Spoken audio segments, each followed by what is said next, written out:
with the KX News Storm Team. Welcome back to KX News at 10. I'm meteorologist Michael Gonzalez, and here's a live look at temperatures across North Dakota. These temperatures wouldn't be too out of place on a November afternoon, let alone 10-15 p.m.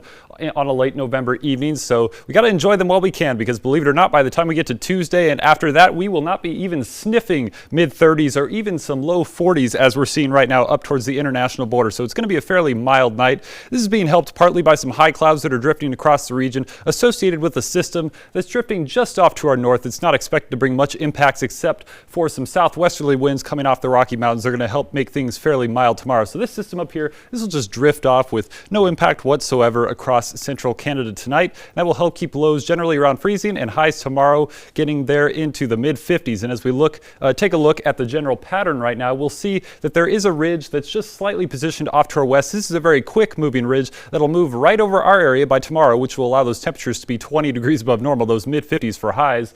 But then off in the Gulf of Alaska right now, we see this system that's rotating out here. This is going to swing along with the jet stream and make its way towards the northern plains by the time we get to Monday night into Tuesday, and that could bring a chance for some snowfall, some measurable snowfall for a lot of the area, and it'll also be the catalyst for that massive cool down that we have coming up. So tonight we're going to be looking at those lows, as I had mentioned, generally around freezing. Some areas will get into the mid-20s depending on if you're in one of those favorable low-lying areas. So Hazen and Hettinger are often areas that get much cooler, but this is again only a few degrees lower than our average high this time of year, so it's not terrible to be right around freezing for a late November morning. And tomorrow we'll be warming up there into those low to even mid-50s, perhaps even some upper 50s across southwest North Dakota.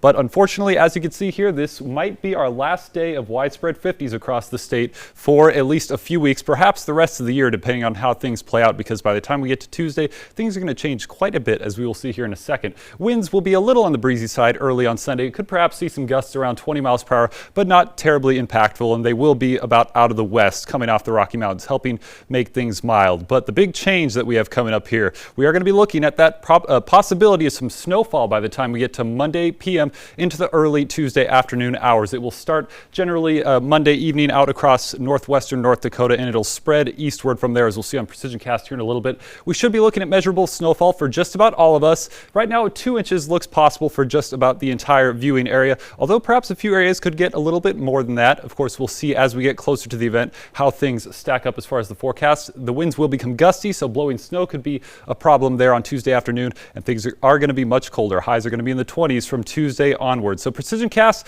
will give us just a general picture of how things might play out starting here from Monday morning. We'll see as we get towards Monday afternoon, some rainfall might begin across some of western and central North Dakota. We'll start off as rain generally on Monday, with snow beginning over in northeast Montana and over towards the Williston area. And by the time we get into Monday night and into early Tuesday morning, that low pressure system will make its way off to the east, and we should see snow across somewhere in North Dakota. This is just one computer model estimate, so that where the low pressure system actually ends up could be a little different. If it's further north, then the heaviest snow will be further north over towards the Minot, but we will see as we get closer. The main thing though is we're going to have those really strong northwesterly winds. Wind chills will be down there in the teens to even single digits by Tuesday afternoon, and that will be the end of our above freezing temperatures for at least a week or two. We're going to drop below freezing and not get above that for a while, as we can see on Williston's next 5 days. We're going to be going from those lower 50s there on Sunday to mid-20s on Tuesday, and then mid to low 20s by the time we get to the middle of the week, with those lows down there in the upper single digits above zero. And Dickinson, just about the same, with some snow chances there on Tuesday morning, and things much colder by the time we get to the middle of this next week.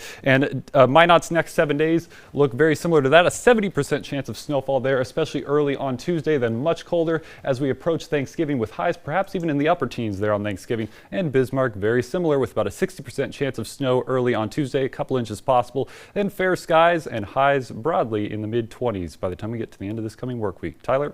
Michael, I mean, Mother Nature's really putting the polar and polarizing change in the weather coming up in the coming days. It really is. But, you know, it's about time that we had it coming, because, I mean, 50s in late November, that is an amazing thing. Short sleeves on a walk is what I was able to do earlier today. That's right. It feels like we're home in California with that exactly. kind of weather. Thanks, Michael. I appreciate it. All right, coming up next in sports.